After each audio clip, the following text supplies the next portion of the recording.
สบายดีสบายดีจ้าพี่น้องสวัสดีสุขคนครับสวัสดีตอนเศร้าๆด้วยค่ะอ่ะกำลังว่าสิเขัาไปเอาเห็ดพี่น้องสิเขัาไปเอาเห็ดขับไปซื้อเห็ดจะเอาเห็ดมาไว้1 ไว้เอาของกินฟิตใส่ตู้เย็นไว้พี่น้องเอ้ยแต่ละอย่างไว้กินอยากเห็ดงวดนี่มันงามบ่ได้ไปหาทำเขาดอกรถกระตีนแปรรถกระเพเห็ดยั่วๆจ้าสิ1 ไว้กินเห็ดยั่วๆ มาเด้อผู้ใดผู้อยากกินผู้ให้ล่างผู้เอาไว้ให้กินซื้อเห็ดมาซ้อน1 ไว้กินพี่น้องเห็ดรุดนี่มันหอมพาซ้ำสิล่างซ้ำสิเมื่อยล่างจากถุง1 2 3 4 5 6 7 8 9 10 11 12 13ถุง300พอดีเอาเห็ดไปล้างจ้ะล้าง1 ใส่ตู้ไปกินพี่น้องใส่จากถุงเด้2 ถุง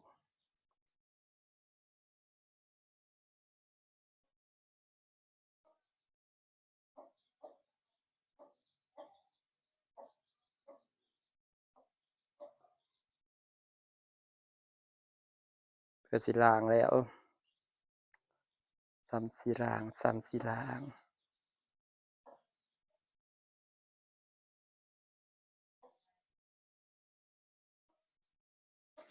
ยังมีจูมอยู่เด้อเห็ดมันยังออกจูมอยู่พี่น้องนี่มื้อนี้นางบ่ได้ไปนำไปก็ถ่ายคลิปก็บ่มีคนเบิ่งพี่น้องเอ้ยเมื่อยซื่อๆไปเบิดมื้อเบิดเป็นทั้งทีก็ได้ยามดุก็ไปหากินเอาไว้นางเข้าดงข้างเฮือนก็บ่เห็นออกจักเทื่อถ่ายคลิปกับคนเบิ่ง100 200บ่กุมหมดค่าบัตรซ้ำจักสิสู้ต่อหรือสิพอส่ำนี้สิมีคนเบิ่งผู้ขาอยู่บ่คะบ่พอฮอดค่าบัตรเพื่อสิถ่ายคลิปเพื่อสิตัดต่อเพื่อสิมานั่งโหลดเพื่อสิหยังจักสิไปต่อแล้วสิพอส่ำนี้ท้อเด้อพี่น้องเอ้ยถ่ายคลิปก็บ่มีคนเบิ่งแล้วบ่มีคนอยากเบิ่งหั้นแหล้วมีแต่สิพอแล้วก็เฮ็ดแนวอื่นน่ะขายของบ่เปิดร้านขายกาแฟบ่ถ่ายคลิปก๊อกๆแก๊กๆรอเพื่อนลงนำบ่มีคนเบิ่งก็สร้างถ้าสิเอารายได้พอได้ค่าน้ำค่าหยังมันบ่ได้แล้วบ่มีคนเบิ่งแล้วท้อแท้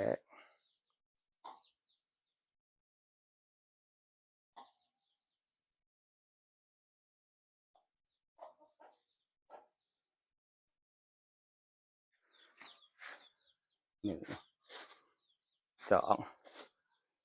3 4 6 6 7 8 9 10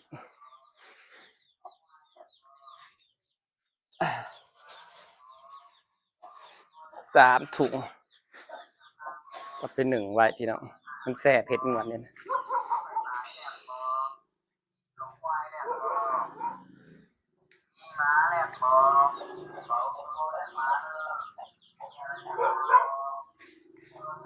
อันนี้ก็แม่นแม่น้องปี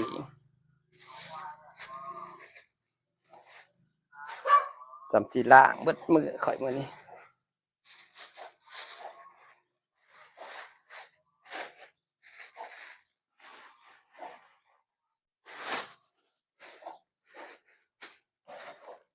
จ้าสอยเห็ดไปแล้วซ้ำสิล้างเฮ็ดพี่น้องเอ้ยเพื่อสิแล้วป๊า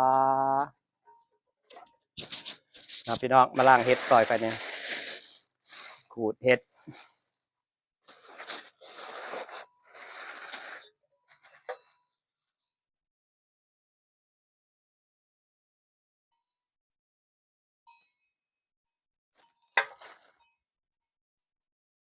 คลิปก็บ่อยากมีกำลังใจถ่ายแหละพี่น้องเอ้ยมีไปเบิ่งสิไปต่อหรือสิพอซ้ำนี้พี่น้องตอบข้อยแหน่ซอยข้อยแหน่ตอบข้อยแหน่สิไปต่อหรือสิพอซ้ำนี้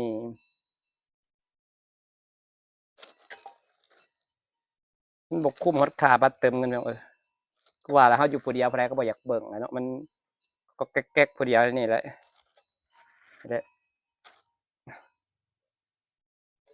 ซื้อเฮ็ดมา1ไว้พี่น้องมันหอมเฮ็ดรอบนี้นะ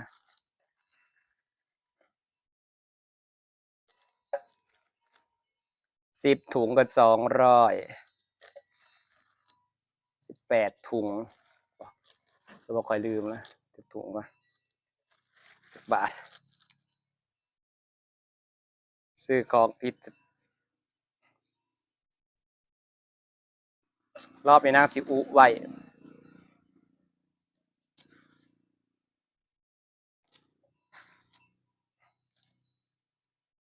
เฮ็ดใส่น้ำอยากจางที่ลวกใส่น้ำก็มีสิอุบ่ใส่น้ำอุซื่อๆแล้วก็ใส่ถุงไว้เลย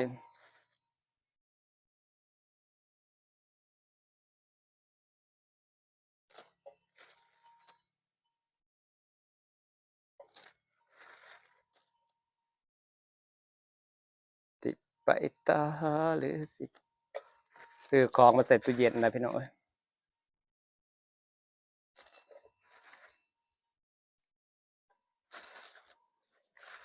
ไปต่อแล้วสิพอสำนี้พี่น้องถ่ายคลิปเบิ่งค่อยๆแหน่ไปท้อแท้เด้เอาเฮ็ดแนวใหม่แล้วแหละ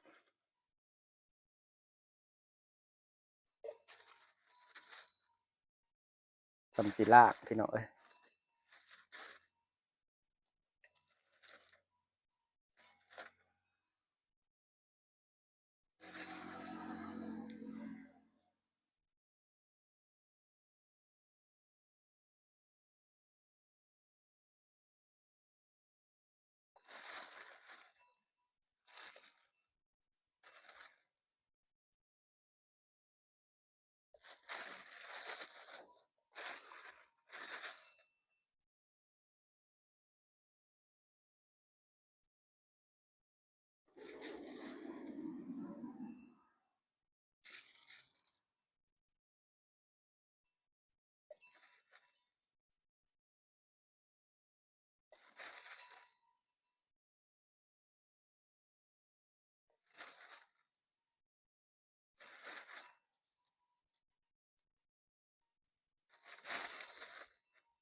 พี่น้องจ๋าเดี๋ยวสิล้างเฮ็ดก่อนเด้อสิฝากบรรยากาศไว้สำนี้พี่น้อง